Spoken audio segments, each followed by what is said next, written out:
Normal انسان کی طرح زندگی گزاری۔ 1877 میں وہ مذہبی میدان کے اندر آیا اور ایک عالم دین اور مناظر کی حیثیت سے معروف ہونا شروع ہوا۔ 1882 میں اس نے اپنی کتاب براہین احمدیہ کا جب حصہ سوم شائع کیا تو اس کتاب میں اس نے اپنے نظریات میں تبدیلی ظاہر کی، اپنے آپ کو ملہم قرار دیا، محدث قرار دیا بفتح الدال، مجدد قرار دیا اس نے۔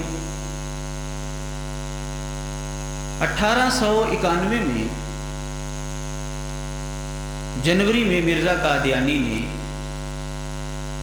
وفات مسیح کا اعلان کیا اور اپنے آپ کو عیسیٰ علیہ السلام کی جگہ پر کھڑا کر دیا۔ لیکن مرزا قادیانی اس سارے دور کے اندر ختم نبوت کا اقراری تھا، ختم نبوت کا وہی مفہوم لیتا تھا جو مسلمان بیان کرتے ہیں۔ 1891 کے بعد مرزا قادیانی نے آہستہ آہستہ نبوت کی طرف قدم بڑھانا شروع کر دیا۔ محدث ایک طرح کا نبی ہی ہوتا ہے،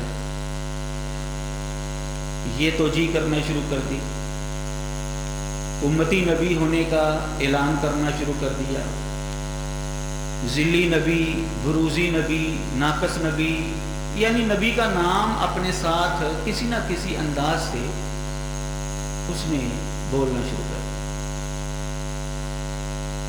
1901 میں اس نے ایک اشتہار شائع کیا، ایک غلطی کا ازالہ، بقول میاں محمود جو کہ مرزا قادیانی کا بڑا بیٹا تھا دوسری بیوی سے اور قادیانیوں کا دوسرا خلیفہ بنا، کہ مرزا قادیانی نے 1901 میں جب ایک غلطی کا ازالہ یہ اشتہار شائع کیا تو اس اشتہار میں کھل کر نبوت کا دعویٰ کر دیا۔ پہلے جو قدم بڑھاتا تھا، پیچھے ہٹتا تھا، وہ ختم کر دیا اور اب اس نے کھل کر کہا کہ میں اللہ کا نبی اور رسول ہوں۔ ہمارا حقیقی اختلاف مرزا قادیانی سے 1891 سے شروع ہو جاتا ہے۔ اس کے عقائد ایسے ہو گئے تھے کہ جن کو ہم غیر اسلامی عقائد کہہ سکتے۔ یہی وجہ ہے کہ 1891 میں ہی اہل حدیثوں کے بہت بڑے عالم دین مولانا محمد حسین بٹالوی رحمہ اللہ نے مرزا قادیانی کو سمجھانے کی کوشش کی، لیکن نہ سمجھا تو پھر ایک فتویٰ مرتب کیا، سوال نامہ ترتیب دیا اور اپنے شیخ سید نذیر حسین محدث دہلوی رحمۃ اللہ علیہ سے اس کا جواب تحریر کروایا اور پھر اس فتوے کے اوپر ہندوستان کے چوٹی کے علماء کے دستخط کروائے۔ یوں یہ اولین متفقہ فتوی کفر قادیانیوں کے خلاف 1891 میں ہی منظر عام پر آ گیا۔ تو بہر کیا مرزا قادیانی نے کھل کر جو نبوت کا دعویٰ کیا وہ کیا ہے 1901 میں۔ اب مرزا قادیانی نے ختم نبوت کا ایک نیا مفہوم جو ہے وہ پیش کیا اور یہ اس کی مجبوری بھی تھی، کیونکہ اگر وہ پہلا مفہوم ہی مانتا تو پھر اس کے ہوتے ہوئے وہ نبوت کا دعویٰ نہیں کر سکتا تھا۔ مرزا قادیانی نے نبوت کی 3 قسمیں بنائی۔ نبوت کی ایک قسم کو اس نے حقیقی نام دیا، حقیقی نبوت، ایک کو اس نے مستقل نبوت کا نام دیا اور ایک کو اس نے ذلی نبوت کا نام دیا۔ حقیقی نبوت سے اس کی مراد یہ تھی کہ اس کا بیٹا بشیر احمد احمی اپنی کتاب کلمۃ الفصل کے اندر تفصیل کے ساتھ بحث کرتا ہے کہ ایسا نبی جو نئی شریعت لے کر آئے اس کو حقیقی نبوت اس نے کہا۔ مستقل نبوت کا مطلب اس نے یہ بیان کیا کہ کسی انسان کو اللہ تبارک و تعالی بذات خود مخاطب کر کے نبوت کے درجے پر سرفراز کرے، لیکن وہ نبی نئی شریعت لے کر نہ آئے، پہلی شریعت کو ہی آگے چلائے۔ تیسری قسم اس نے بیان کی ذلی نبوت کی۔ ذلی نبوت کا اس نے یہ مفہوم بیان کیا کہ کوئی انسان اپنے مطاع کی پیروی کرتے ہوئے اتنا آگے نکل جائے، اتنا آگے نکل جائے کہ وہ نبوت کے درجے تک پہنچ جائے۔ اس کو مرزا قادیانی نے ذلی نبوت یا امتی نبی یا بروزی نبی یا محدث بمانہ نبی یہ قرار دیا۔ قادیانیوں کا نظریہ یہ ہے کہ حقیقی نبوت اور مستقل نبوت وہ ختم ہو چکی ہے۔ رسول اکرم صلی اللہ علیہ وسلم کے آنے کے بعد یہ دو طرح کی نبوتیں ختم ہیں۔ آپ کے بعد نہ تو کوئی نئی شریعت والا نبی آ سکتا ہے اور نہ ہی کوئی ایسا انسان نبوت کا دعویٰ کر سکتا ہے کہ جس کو اللہ تعالیٰ بذات خود مخاطب کر کے نبوت کے درجے پر سرفراز کرے۔ ہاں، امتی نبی آ سکتا ہے، یعنی کوئی انسان پیروی کرے، نبی علیہ الصلوۃ والسلام کی تابعداری کرے تو اس تابعداری کرتے ہوئے اتنا آگے نکل جائے کہ وہ نبوت کے درجے تک پہنچ جائے۔ رسول اکرم صلی اللہ علیہ وسلم کے آنے کے بعد دو طرح کی نبوت ختم ہے، اور یہ امتی نبوت جو ہے، امتی نبی والا سلسلہ یہ چل نکلا ہے۔ اور یہ نبوت ایسی ہے کہ پہلی امتوں میں اس کا تصور نہیں تھا۔ پہلے زمانے میں یا تو حقیقی نبی آتا تھا یا مستقل نبی آتا تھا۔ یہ امتی نبی کا سلسلہ جو ہے امت محمدیہ کے اندر چلا ہے، اور جب یہ چلا ہے تو اس راستے کے اوپر مرزا قادیانی چلتے ہوئے نبوت کے درجے تک پہنچ گیا، اور اس کے بعد دروازہ بند۔ مرزا قادیانی کے بعد اب کوئی بھی امتی نبی کا بھی دعویٰ نہیں کر سکتا۔ کلمۃ الفصل کے اندر یہ بات موجود ہے۔ بشیر احمد کہتا ہے کہ امت محمدیہ کے اندر امتی نبیوں میں ایک سے زائد نبی ماننا محمد عربی صلی اللہ علیہ وسلم کی گستاخی ہے۔ اب مجھے نہیں سمجھ آئی کہ یہ کیسے گستاخی ہے، بہرحال یہ انہوں نے عقیدہ پیش کیا ہے۔ یہی وجہ ہے کہ مرزا قادیانی نے خاتم النبیین کی ایک ایسی تفسیر بیان کی، ایک ایسی توجیہ کی، ایک ایسا مطلب بیان کیا کہ اس سے پہلے کسی بھی امت محمدیہ کے فرد نے وہ مفہوم بیان نہیں کیا۔ ساری امت کا اتفاق ہے کہ خاتم النبیین جو سورۃ الاحزاب کے اندر رسول اکرم صلی اللہ علیہ وسلم کو قرار دیا گیا ہے، اس کا معنی یہ ہے کہ آپ آخری نبی ہیں۔ انا خاتم النبیین لا نبی بعدی، نبی علیہ الصلوۃ والسلام نے خود بھی اس کی صراحت کر دی ہے۔ مرزا قادیانی بھی پہلے اس کا یہی مفہوم بیان کیا کرتا تھا، ازالہ اوہام کے اندر اس نے یہی مفہوم بیان کیا ہے، حمامت البشرا کے اندر اس نے یہی مفہوم بیان کیا ہے۔ لیکن جب اس نے نبوت کی سیڑھی پر قدم رکھا تو اس نے اس کا مفہوم یہ بیان کیا، حقیقت الوحی مرزا قادیانی کی کتاب صفحہ نمبر 100 ہے، روحانی خزائن کی جلد نمبر 22 ہے۔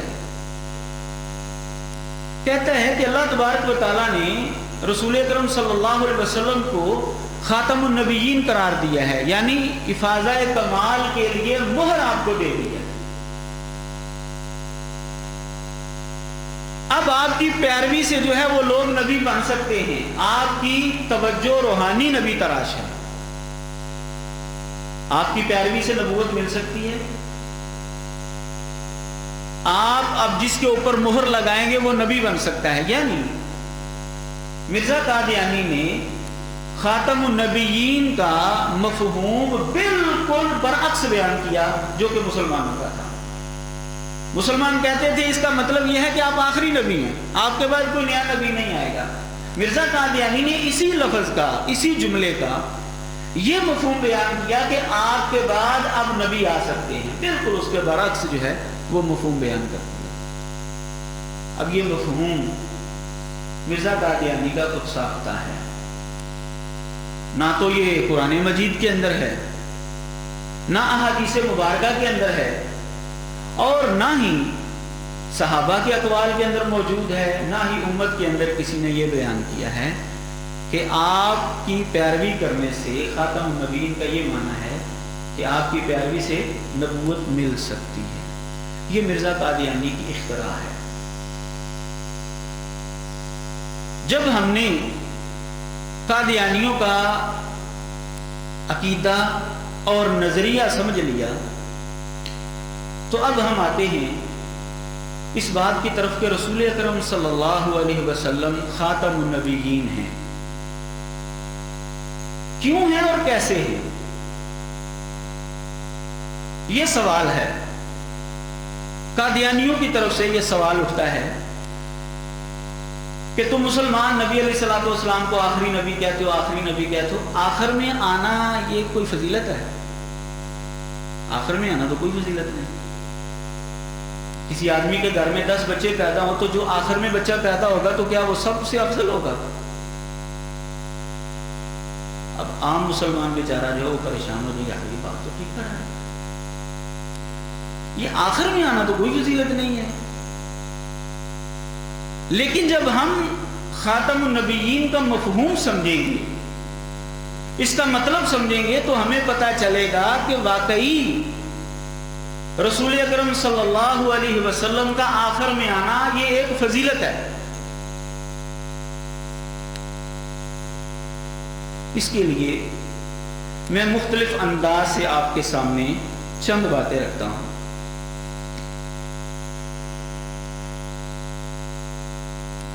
اللہ تبارک و تعالیٰ نے ہر زمانے میں انسانوں کی رہنمائی کے لیے اپنی وحی بھیجی ہے، اور اس کا طریقہ کار یہ کہ انسانوں میں سے ایک انسان کو اللہ تبارک و تعالیٰ چنتا ہے، اس کو پسند کرتا ہے، اس کے ذریعے اللہ تبارک و تعالیٰ اپنا پیغام لوگوں تک پہنچاتا ہے۔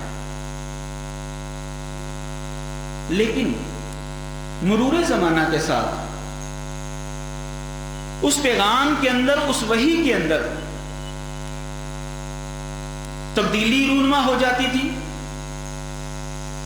یا لوگ اس کو بلا بیٹھتے تھے، تو اللہ تبارک و تعالیٰ ایک نیا نبی جو ہے وہ بھیج دیتا لوگوں کی رہنمائی کے لیے، لوگوں کو زندگی کا طریقہ بتانے کے لیے۔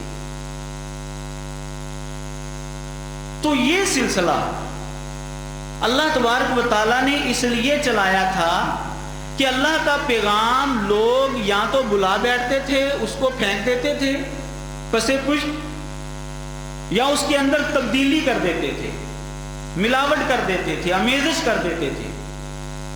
لیکن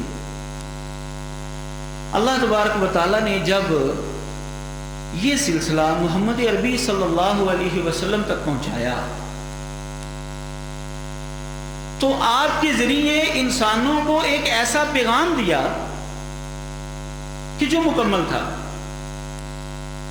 اب دیکھیے جو پہلے وحییں آئی ہیں ان کے اوپر اگر آپ غور کریں گے تو آپ کو پتہ چلے گا کہ وہ مکمل نہیں تھے۔ انہوں نے خود اقرار کیا ہے کہ یہ مکمل نہیں ہے۔ کتاب استثناء، تورات کی 5ویں کتاب، موسیٰ علیہ السلام نے پیشین گوئی کی کہ اللہ تبارک و تعالیٰ فرماتا ہے کہ میں تمہارے بھائیوں میں سے موسیٰ کی مانند ایک نبی برپا کروں گا اور اپنی کلام اس کے منہ میں ڈالوں گا، اور جو اس کی بات نہیں سنے گا میں اس سے اس کا حساب لوں گا۔ استثناء 18 یعنی موسیٰ علیہ السلام خود اقرار کر رہے ہیں کہ میں جو تعلیم دے کر جا رہا ہوں یہ مکمل نہیں ہے، اس کے بعد ایک ایسا شخص آئے گا کہ جس کے پاس اللہ کا پیغام آئے گا اور اس کی بات کو تم نے ماننا ہے، سننا ہے، وگرنہ تمہارا حساب ہوگا۔ انجیل یوحنا کو دیکھ لیجیے، عیسیٰ علیہ السلام نے اپنی قوم کو یہ کہا تھا کہ میں نے اور بھی کئی باتیں تم سے کہنی ہیں لیکن تم برداشت نہیں کر سکتے، لیکن وہ یعنی روح حق جب آئے گا، اب انہوں نے روح حق ترجمہ کر دیا ہے،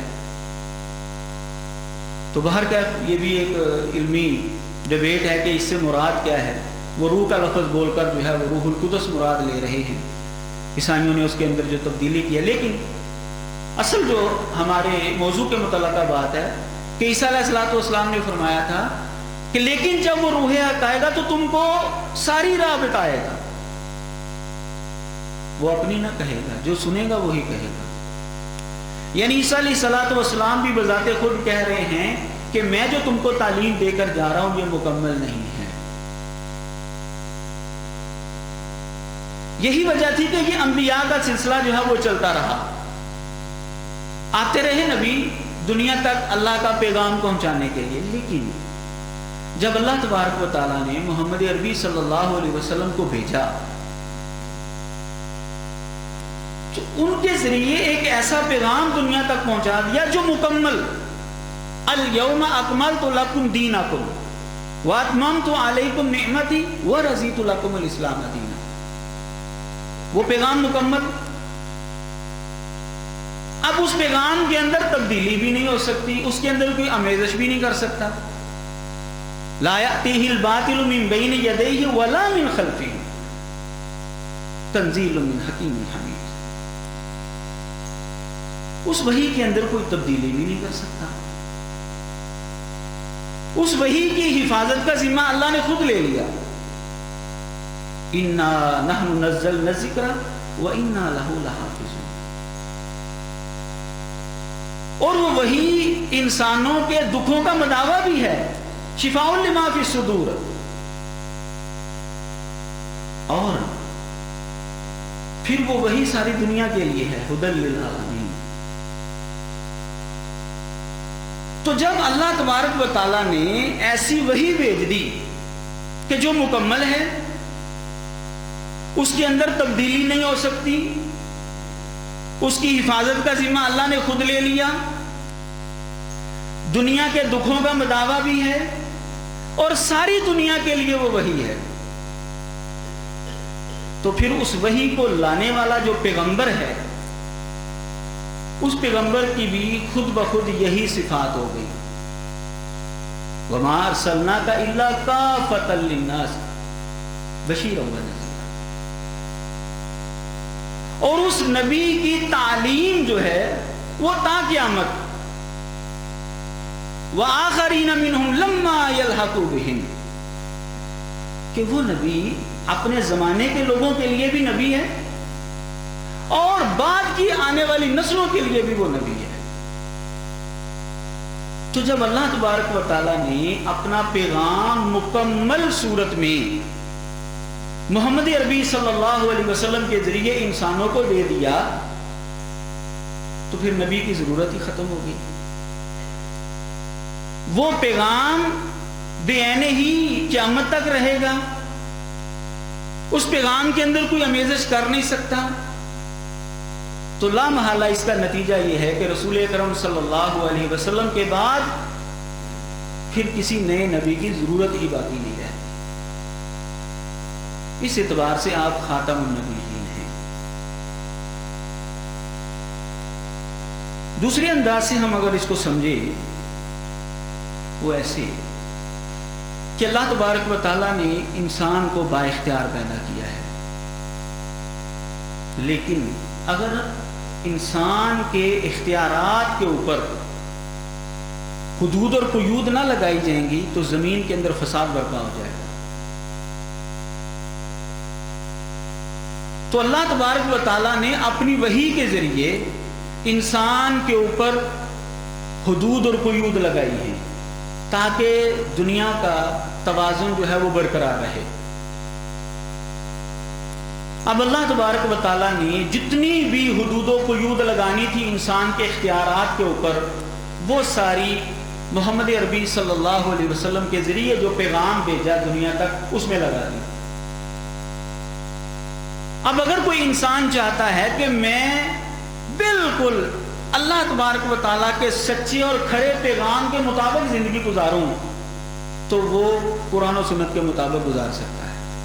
اس کو لے کر وہ کہہ سکتا ہے کہ میں جی بالکل اللہ کے سچے پیغام کے مطابق زندگی گزار رہا ہوں، یعنی اس کے اندر ساری حدود و قیود موجود ہیں۔ تو جب آئندہ کی نسلوں کے لیے کسی حد بندی کی ضرورت ہی باقی نہیں رہی تو لا محالہ اس حد کو بیان کرنے والے کسی نبی کی بھی آئندہ ضرورت نہ رہی۔ تیسرے انداز سے اگر ہم اس کو سمجھیں وہ یوں کہ نبی ہوتا کیا ہے؟ لغوی اعتبار سے اگر دیکھا جائے تو نبی کا معنی ہے خبر دینے والا۔ تو کیا خبر دینے والے کو ہم نبی کہہ سکتے ہیں؟ نہیں، وگرنہ تو ساری دنیا ہی نبی بن جائے گی، مسلم ہو غیر مسلم ہو سب کوئی نہ کوئی خبر تو دے رہا۔ اگر یہ اس کا مفہوم لیا جائے کہ نبی وہ ہے کہ اللہ تبارک و تعالیٰ جس سے ہم کلام ہو، تو یہ مفہوم بھی درست نہیں بنتا، کیونکہ اللہ تبارک و تعالیٰ نے تو ابلیس کے ساتھ بھی باتیں کی ہیں، شیطان کے ساتھ بھی باتیں کی ہیں اللہ تعالیٰ نے۔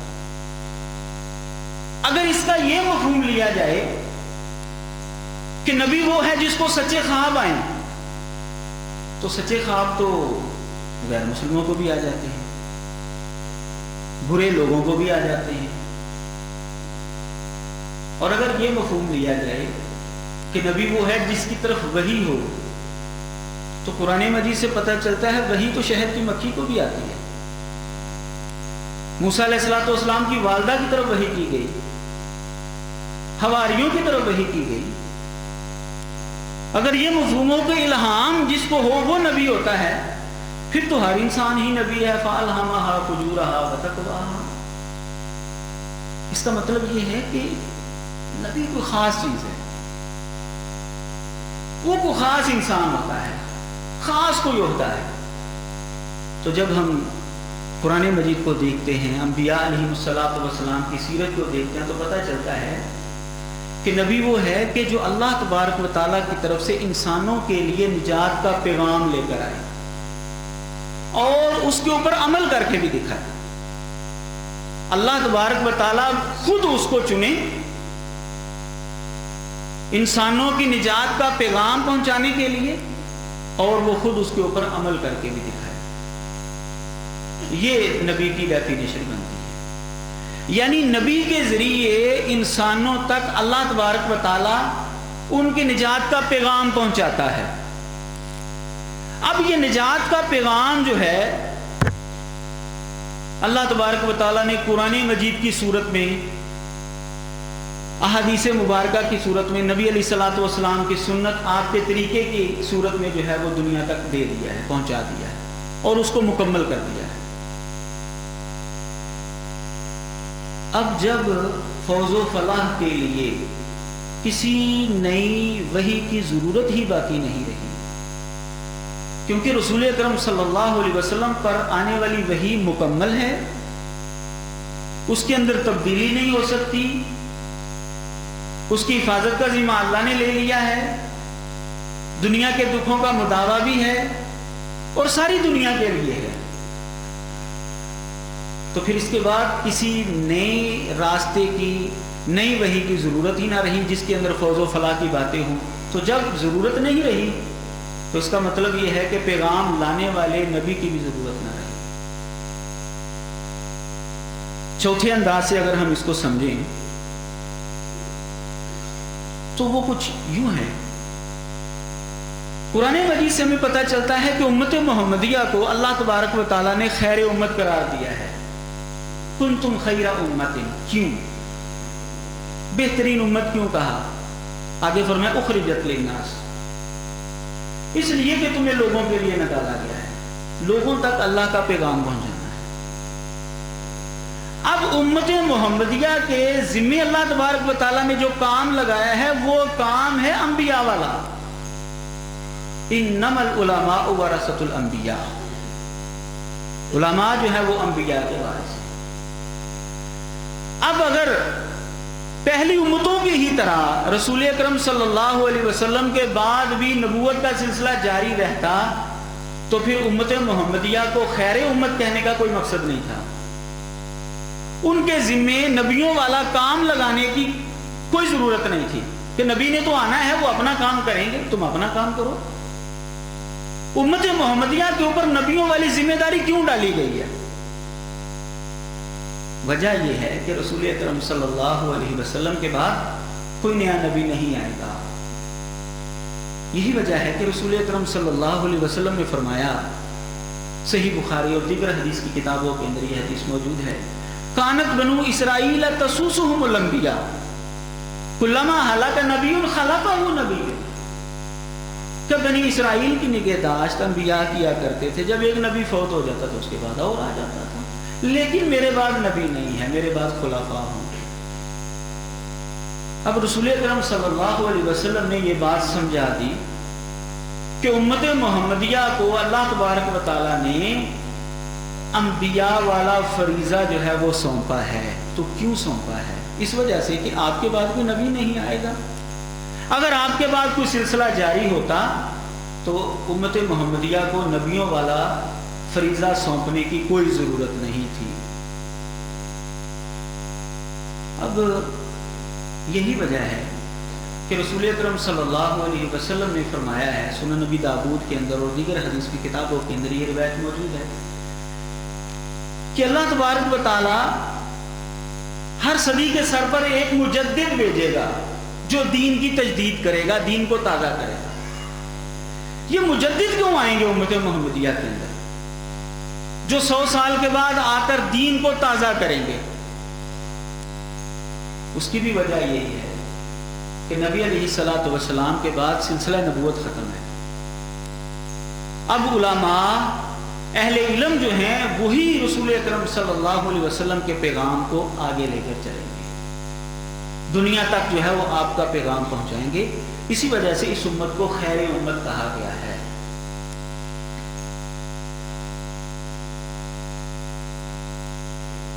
پانچویں انداز سے اگر ہم اس مسئلے کو سمجھیں تو وہ کچھ یوں بنتا ہے کہ اگر رسول اکرم صلی اللہ علیہ وسلم کے بعد ہم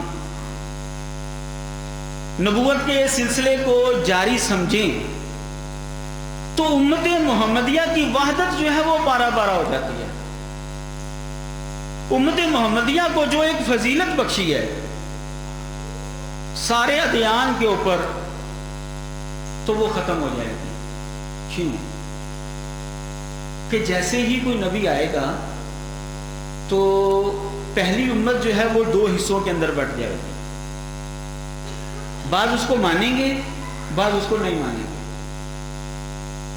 لیکن اگر سلسلہ نبوت کو ختم مانیں تو اس کا مطلب یہ ہے کہ وہ امت جو ہے وہ 2 حصوں میں نہیں بٹے گی، وہ ایک ہی نبی کو مانیں گے. ہم اس کو سمجھتے ہیں مثال سے، عیسائی لوگ عیسیٰ علیہ الصلوۃ والسلام کو مانتے ہیں، لیکن اس کے ساتھ ساتھ وہ موسیٰ علیہ الصلوۃ والسلام کو بھی مانتے ہیں، لیکن ان کا مذہب الگ ہے، ان کے طور طریقے الگ ہیں. وجہ کیا ہے؟ کہ ان کا جو ذہنی رجحان ہے وہ حضرت عیسیٰ علیہ الصلوۃ والسلام کی طرف ہے. وہ کہ وہ موسیٰ علیہ السلام کو بھی نبی مانتے ہیں. انہوں نے یہ نہیں کہا کہ ہم یہودی ہیں، ہم موسیٰ علیہ السلام کو مانتے ہیں، ہم یہودی ہیں، نہیں کہا انہوں نے. ہمیں یہودیوں جیسی مراعات ملنی چاہیے، نہیں کہا انہوں نے. حالانکہ وہ موسیٰ علیہ السلام کو نبی مانتے ہیں، لیکن چونکہ ان کا ذہنی رجحان عیسیٰ علیہ الصلوۃ والسلام کی طرف ہے اس لیے وہ الگ ہو گئے ان سے. محمد عربی صلی اللہ علیہ وسلم جب تشریف لائے تو آپ کے اوپر ایمان لانے والے کے لیے ضروری ہے کہ وہ موسیٰ علیہ السلام کو بھی مانے، عیسیٰ علیہ السلام کو بھی مانے۔ تو کیا کسی مسلمان نے یہ کلیم کیا ہے کہ میں موسیٰ علیہ السلام کو مانتا ہوں ہمیں یہودی کہا جائے؟ کسی مسلمان نے یہ دعویٰ کیا ہے ہم عیسیٰ علیہ السلام کو مانتے ہیں ہمیں عیسائی کہا جائے؟ نہیں۔ وجہ کیا ہے کہ ہمارا ذہنی رجحان محمد عربی صلی اللہ علیہ وسلم کی طرف ہے۔ اب اگر نبی علیہ الصلوۃ والسلام کے بعد بھی کوئی نبی آتا ہے تو اب جو اس کو مانیں گے گو کہ وہ یہ دعویٰ کرتے رہیں کہ ہم محمد صلی اللہ علیہ وسلم کو بھی مانتے ہیں، لیکن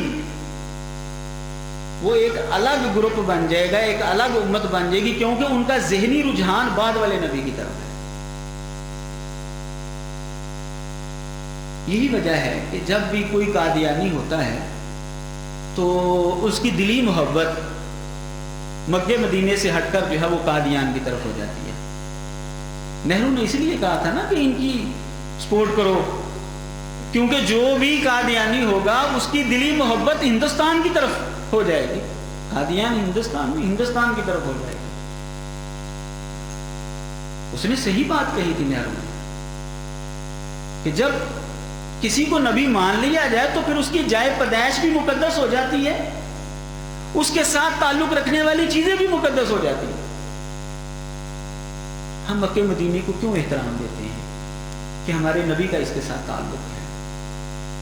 وہ قادیان کو کیوں احترام دیتے ہیں؟ کہ ان کے نبی کا اس کے ساتھ تعلق ہے۔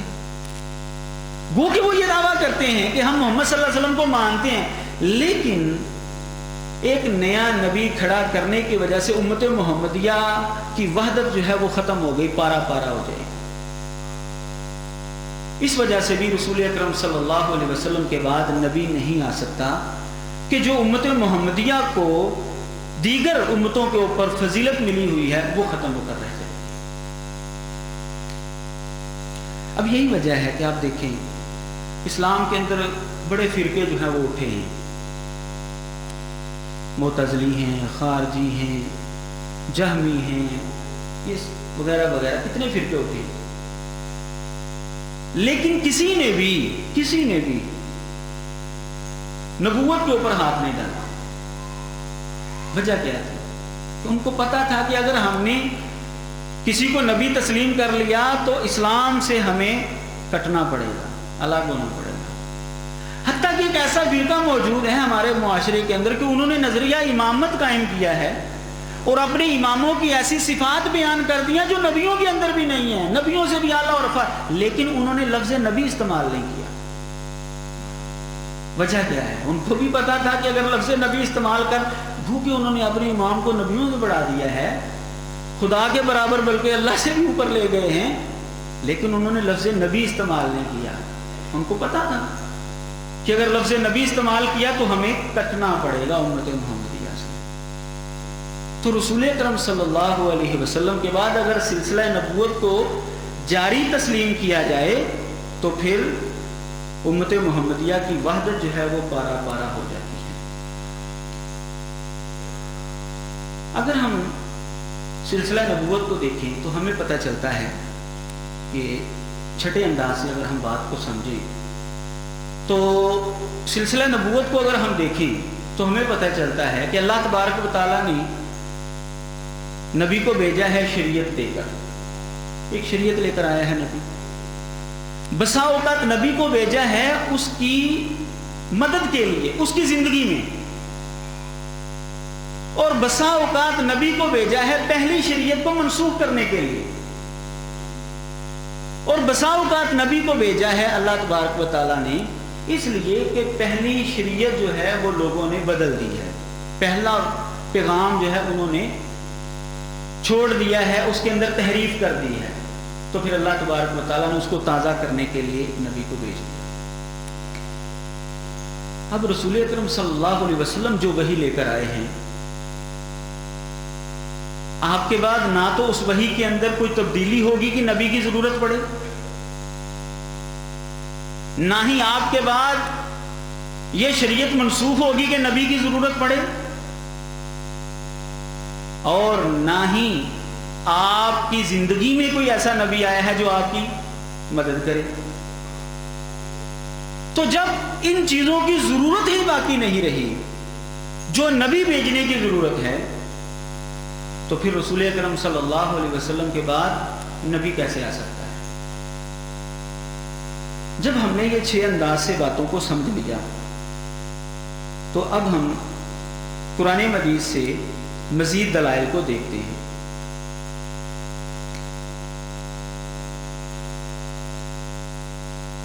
سورۃ آل عمران ہے، اللہ تبارک و تعالیٰ نے فرمایا ہے وَإِذَا أَخَذَ اللَّهُ مِيثَاقَ النَّبِيِّينَ لَمَا آتَيْتُكُم مِّن كِتَابٍ وَحِكْمَةٍ ثُمَّ جَاءَكُمْ رَسُولٌ مُصَدِّقٌ لِّمَا مَعَكُمْ لَتُؤْمِنُنَّ بِهِ وَلَتَنصُرُنَّهُ۔ اس آیت کو ہم ایسے سمجھیں گے کہ اللہ تبارک و تعالیٰ نے سب نبیوں سے ایک وعدہ لیا ہے۔ وعدہ کیا لیا ہے؟ کہ جب میں تمہیں کتاب و حکمت میں سے دوں گا اور پھر تمہارے پاس ایسا پیغمبر ہے جو تمہارے پاس چیزوں کی تصدیق کرنے والا ہے، تم نے اس پر ایمان لانا ہے اور اس کی مدد کرنی ہے۔ یہ کون سا نبی ہے جس کے بارے میں تمام انبیاء سے وعدہ لیا گیا ہے؟ حضرت عبداللہ بن عباس رضی اللہ تعالیٰ عنہما فرماتے ہیں، یہ حسن سند کے ساتھ یہ روایت موجود ہے طبری وغیرہ کے اندر، کہ یہ نبی علیہ الصلوۃ والسلام کے حوالے سے یہ وعدہ لیا گیا۔ مرزا قادیانی بھی مانتا ہے کہ یہ وعدہ نبی علیہ السلام کے حوالے سے لیا گیا ہے۔ یہ اس کی کتاب ہے براہین احمدیہ، حصہ پنجم ہے، روحانی خزائن کی جلد نمبر 21 ہے اور صفحہ نمبر 300 ہے۔ اس نے بھی یہ مانا ہے کہ یہ وعدہ نبیوں سے محمد صلی اللہ علیہ وسلم کے حوالے سے لیا گیا ہے۔ اب اگر رسول اکرم صلی اللہ علیہ وسلم کے بعد بھی نبوت کا سلسلہ جاری ہے تو پھر اس کا مطلب یہ ہوا کہ نبی علیہ الصلوۃ والسلام بھی اپنی نبوت کو چھوڑ کر بعد والے نبی کے اوپر ایمان لائیں گے، اس کی مدد کریں گے، یعنی آپ اس کی پیروی کریں گے، کیونکہ سب نبیوں سے یہ وعدہ لیا گیا ہے کہ جو تمہارے بعد آئے گا رسول، اس کی تم نے پیروی کرنی، اس پر ایمان لانا ہے۔ تو اگر نبی علیہ الصلوۃ والسلام کے بعد سلسلہ نبوت کو تسلیم کریں تو اس کا مطلب یہ ہے کہ آپ افضل الرسل باقی نہیں رہتے۔ قادیانیوں کا یہی کہنا ہے جی خاتم النبیین کا معنی افضل النبیین ہے، تو آپ کی فضیلت جو ہے وہ ختم ہو، کیونکہ پھر آپ بعد والے نبی کے پیروکار ہو جائیں گے، اس کے اوپر ایمان لائیں گے۔ اس لیے آپ کے بعد سلسلہ نبوت جو ہے وہ اللہ نے نہیں رکھا تاکہ یہ فضیلت قائم رہے۔ اور پھر یہاں پر سما آیا ہے جو تراخی کے لیے ہے، تو اس کا مطلب یہ ہے کہ سب نبیوں کے بعد یہ نبی آئے گا جس کے اوپر ایمان لانے کا وعدہ لیا گیا ہے تمام نبیوں سے، اور ان کے ذریعے ان کی امتوں سے جو ہے وہ ایمان لانے کا وعدہ لیا گیا ہے۔ تو رسول اکرم صلی اللہ علیہ وسلم کی ختم نبوت یوں جو ہے وہ فضیلت والی بنتی ہے کہ ٹھیک ہے آخر میں آنا افضل کے ہونے کی دلیل تو نہیں ہے، لیکن اگر آخر پہ آنے والے کا مقصد جو ہے وہ پورا ہو جائے اور اس کے بعد کسی کی ضرورت ہی باقی نہ رہے، پھر تو وہ افضل بن جاتا ہے کہ اس نے آ کر ایسا کام کر دیا ہے کہ اس کے بعد کسی کی ضرورت ہی باقی نہیں رہی، تو پھر تو وہ افضل بن جائے۔ 8ویں انداز سے اگر ہم اس کو سمجھیں، قرآن مجید میں اللہ تبارک و تعالیٰ نے فرمایا ہے یؤمنون بما انزل الیک وما انزل من قبلک، ایمان والوں کی علامت یہ بیان کی ہے کہ وہ ہیں جو ایمان لاتے ہیں اس وحی پر بھی جو محمد صلی اللہ علیہ وسلم پر نازل ہوئی اور اس وحی پر بھی جو آپ سے پہلے نازل ہوئی۔ سورۃ البقرہ کے اندر اللہ تبارک و تعالیٰ نے فرمایا شروع میں۔ اسی طرح جو ہے اللہ تعالیٰ نے سورۃ النساء کے اندر فرمایا ہے لیکن الراسخون فی العلم منہم والمؤمنون یؤمنون بما انزل الیک وما انزل من قبلک، علم کے اندر رسوخ رکھنے والے اور ایمان والے وہ ہیں کہ جو محمد صلی اللہ علیہ وسلم پر آنے والی وحی پر بھی ایمان لاتے ہیں اور جو آپ سے پہلے وحی اتری اس پر بھی ایمان لاتے ہیں۔ اگر رسول اکرم صلی اللہ علیہ وسلم کے بعد سلسلہ نبوت جاری ہے تو قرآن مجید کے اندر کسی ایک جگہ پر ہی کم از کم یہ چیز آ جاتی کہ ایمان والا وہ ہے جو پہلی وحی پر بھی آپ کے اوپر نازل ہونے والی وحی پر بھی اور آپ کے بعد آنے والی وحی پر بھی ایمان لاتا ہے. پورے قرآن مجید کے اندر ایک موقع پر بھی ایسی چیز نہیں. اس کا مطلب یہ ہے کہ اللہ تبارک و تعالیٰ نے نبوت والی وحی کا معاملہ جو ہے وہ ختم کر دیا ہے. تو جب نبوت والی وحی نہیں آئے گی تو نبی کیسے آ سکتا ہے؟ اللہ تبارک و تعالیٰ نے انبیاء کا تذکرہ کیا ہے. نامے انداز سے ہم اس کو سمجھیں گے. قرآن مجید کے اندر اللہ تبارک و تعالیٰ نے آدم علیہ الصلوۃ والسلام، ابراہیم علیہ الصلوۃ والسلام، موسیٰ علیہ الصلوۃ والسلام، دیگر انبیاء کا تذکرہ کیا ہے. تو جب تک سلسلہ نبوت جاری تھا تو اللہ تبارک و تعالیٰ نے نبیوں کو بھیجنے کا تذکرہ کیا ہے جمع کے کسی کے ساتھ. یا بنی آدم اما یأتینکم رسل منکم یقصون علیکم آیاتی. آدم علیہ الصلوۃ والسلام کی پشت سے جب روحوں کو نکالا تو اللہ تبارک و تعالیٰ نے یہ خطاب کیا کہ اے آدم کی اولاد، تمہارے پاس تمہیں میں سے جو ہے وہ رسول آئیں گے جو تمہارے اوپر میری آیات پڑھیں گے. آدم علیہ الصلوۃ والسلام کے بعد سلسلہ نبوت چل رہا تھا تو اللہ تعالیٰ نے رسول کا صیغہ استعمال کیا جمع کا. تمہارے پاس پیغمبر آئیں گے. اللہ تبارک و تعالیٰ نے، یہ سورۃ الاعراف کی آیت ہے، سورۃ الحدید میں اللہ تعالیٰ نے نوح علیہ الصلوۃ والسلام کا، ابراہیم علیہ الصلوۃ والسلام کا تذکرہ کیا ہے. وَلَقَدْ أَرْسَلْنَا نُوحًا وَإِبْرَاهِيمَ وَجَعَلْنَا فِي ذُرِّيَّتِهِمُ النُّبُوَّةَ. ہم نے نوح اور ابراہیم کو بھیجا اور ان کی اولاد میں نبوت کو رکھا اور کتاب کو. فَمِنْهُمْ مُهْتَدٌ وَكَثِيرٌ مِّنْهُمْ فَاسِقُونَ ثُمَّ قَفَّيْنَا عَلَىٰ آثَارِهِمْ بِرُسُلِنَا. پھر ہم نے ان کے نقش قدم پر اپنے پیغمبر بھیجے. رسول کا صیغہ استعمال کیا. نوح علیہ الصلوۃ والسلام اور حضرت ابراہیم علیہ الصلوۃ والسلام کے بعد نبوت کا سلسلہ جاری تھا. اللہ نے جمع کا صیغہ استعمال کیا. موسیٰ علیہ الصلوۃ والسلام کا تذکرہ کیا سورۃ البقرہ کے اندر. وَلَقَدْ آتَيْنَا مُوسَى الْكِتَابَ وَقَفَّيْنَا مِن بَعْدِهِ بِالرُّسُلِ. موسیٰ علیہ الصلوۃ والسلام کے بعد بھی نبوت کا سلسلہ جاری تھا. تو یہاں پر بھی اللہ تبارک و تعالیٰ نے جمع کا صیغہ استعمال کیا ہے. لیکن جب عیسیٰ علیہ الصلوۃ والسلام کی باری آئی تو وہاں پر جو لفظ استعمال کیا ہے وہ مبشرم برسول یاتی من بعد اسمہ احمد، کہ عیسیٰ علیہ الصلوۃ والسلام نے فرمایا تھا کہ میں تمہیں اپنے بعد ایک رسول کی خوشخبری دینے کے لیے آیا ہوں. رسول کا صیغہ استعمال کیا. اس کا مطلب یہ ہے کہ عیسیٰ علیہ الصلوۃ والسلام کے بعد ایک پیغمبر آئے گا. اور وہ کون آئے؟ محمد عربی صلی اللہ علیہ وسلم. اب جب ہم نے یہ نو انداز سے نبی علیہ الصلوۃ والسلام کا خاتم النبیین ہونا سمجھ لیا تو اب اگر سورۃ الاحزاب کی وہ آیت نہ بھی ہوتی قرآن مجید کے اندر تو نبی علیہ الصلوۃ والسلام کی ختم نبوت پھر بھی ثابت ہو جاتی تھی. لیکن اللہ تبارک و تعالیٰ نے یہ سارے دلائل دینے کے باوجود واضح طور پر ایک نص بھی بیان کر دی. ما کان محمد ابا احد من رجالکم ولکن رسول اللہ وخاتم النبیین. یہ واضح نص بھی بیان کر دی اور نبی علیہ الصلوۃ والسلام نے خود اس کی تشریح کر دی. انا خاتم النبیین لا نبی بعدی، میں خاتم النبیین ہوں، میرے بعد کوئی نبی نہیں. تو یہاں پر جو ان کی طرف سے اشکالات پیدا ہوتے ہیں، جو وہ اعتراض کرتے ہیں، ہمارے محترم دوست پروفیسر حافظ شہباز حسن صاحب نے جو ہے وہ بیان کر دی ہیں باتیں، تو ان کو دہرانے کی ضرورت نہیں ہے. لیکن جو ان کی طرف سے اس موقع پر دو بڑے اعتراض ہوتے ہیں، میں آپ کے سامنے ان کا جواب رکھ کر بات کو مکمل کرتا ہوں. ایک ان کی طرف سے اعتراض یہ ہوتا ہے کہ مرزا قادیانی سے پہلے پوری عربی لغت کے اندر، عربی کتابوں کے اندر کوئی ایک مثال دکھا دو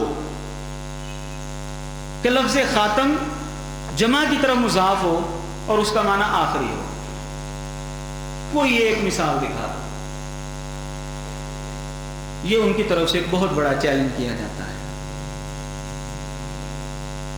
میری ایک قادیانی سے گفتگو ہوئی تو اس نے بڑے دعوے کے ساتھ یہ کہا کہ ہمارا 150 سالہ پرانا چیلنج ہے، آج تک کوئی بھی تمہارا عالم اس کو توڑ نہیں سکا۔ میں نے کہا ٹھیک ہے جی، پیش کریں۔ اس نے یہی چیلنج پیش کر دیا۔ میں نے پھر اس کو دلائل دینے شروع کی۔ اللہ تعالیٰ جزائے خیر دے ان لوگوں کو جنہوں نے مکتبہ شاملہ جو ہے وہ مرتب کیا ہے۔ بہت اچھی چیز مسلمانوں نے جو ہے وہ بنا دی ہے۔ بس اس کے اندر ایک لفظ لکھیں تو میں بھی لکھتا تھا، ساری رات کمپیوٹر کو لگا دیتا تھا، سو جاتا تھا، صبح اٹھ کر پھر جتنے حوالے آتے تھے میں پھر ان کو چیک کرتا تھا اور پھر ان میں سے اپنے مطلب کی باتیں جو ہیں وہ لکھتا جاتا تھا۔ تو اب میں نے ان میں سے کچھ حوالے جو ہے وہ نقل کیے ہیں اور پھر اس کو بتائے، اور آخر کار نتیجہ یہ نکلا کہ اللہ کی توفیق سے اس نے واضح لفظوں میں اقرار کیا کہ بالکل جی تمہارا دعویٰ ثابت ہو گیا ہے، ہمارا دعویٰ ٹوٹ گیا ہے۔ بالکل اس نے واضح لفظوں میں دو ٹوک اس نے آخری جو اس نے مجھے میسیج یہ واٹس ایپ کے اوپر اس کے ساتھ گفتگو ہوتی رہی، تقریباً 2-3 مہینے اس کے ساتھ گفتگو جو ہے یہ جاری رہی۔ آخری اس کا میسیج صرف چند سیکنڈ کا تھا کہ بھائی تمہارا دعویٰ ثابت ہو گیا ہے، میرا دعویٰ جو ہے وہ ٹوٹ گیا ہے، بس۔ تو وہ دلائل تھے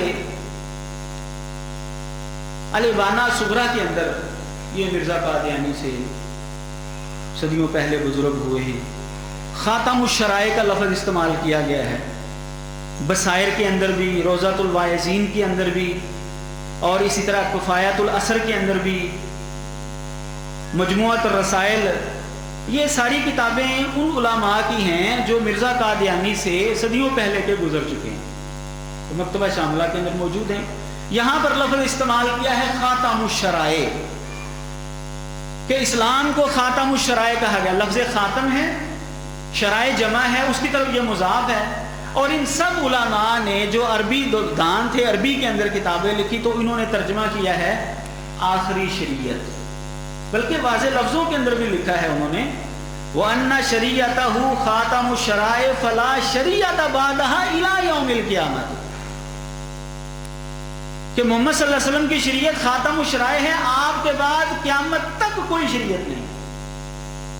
بالکل واضح طور پر انہوں نے جمع کا صیغہ استعمال کیا۔ پر نہیں جی یہ تو انسان نہیں ہے شرائع شریعت، کوئی ایسی بات بتاؤ کہ خاتم کا لفظ ہو اور انسانوں کی طرف مضاف ہو۔ تعویل کرنے کے تو بڑے ماہر ہوتے ہیں وہ۔ پھر ایک حدیث بھی مجھے مل گئی ایسی کہ جس کے اندر نبی علیہ الصلوۃ والسلام نے لفظ خاتم جو ہے وہ جمع کی طرف مضاف کیا، اس کا معنی بھی ختم کرنا اور بند کرنا ہے۔ مسند احمد کے اندر روایت ہے، نبی علیہ الصلوۃ والسلام نے جانور کے حوالے سے بیان کیا کہ دودھ اس کا نکالتے ہیں اور پھر اس کے بعد تھیلی جو ہے وہ چڑھا دیتے ہیں بعض لوگ۔ آپ نے فرمایا یہ تھیلی جو ہے نا خاتمہم،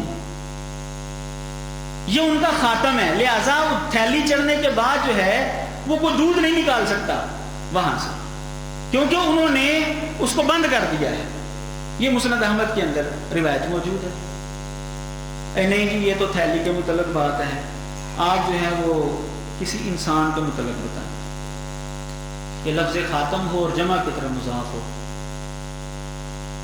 تو پھر اللہ تعالیٰ نے وہ حوالہ بھی دکھا دیا مجھے، البدایہ و نہایہ کے اندر حافظ ابن کثیر رحمۃ اللہ علیہ نے حضرت عیسیٰ علیہ السلام کے حوالے سے یہ لفظ لکھا ہے خاتم انبیاء بنی اسرائیل، کہ بنی اسرائیل کے انبیاء میں سے وہ خاتم تھے، ان کے خاتم تھے، بنی اسرائیل کے نبیوں میں وہ آخری نبی تھے۔ یہاں پر آ کر اس نے ہتھیار پھینک دی اور اس نے کہا کہ جی بالکل تمہاری بات ثابت ہو گئی، الحمدللہ ہے۔ تو یہ ان کی طرف سے ایک بڑا چیلنج کیا جاتا ہے کہ لفظ خاتم ہو، جمع کی طرف مضاف ہو۔ جب آپ جمع کی مثالیں دیں گے تو پھر اس کے اندر جو ہے وہ قیود جو ہے وہ بڑھتی جائیں گی، آخر جو ہے وہ البدایہ والنہایہ والی عبارت جو ہے وہ ان کی ساری حدود و قیود جو ہے وہ ختم کر دیتی ہے کہ عیسیٰ علیہ السلام آخری نبی ہے بنی اسرائیل کے۔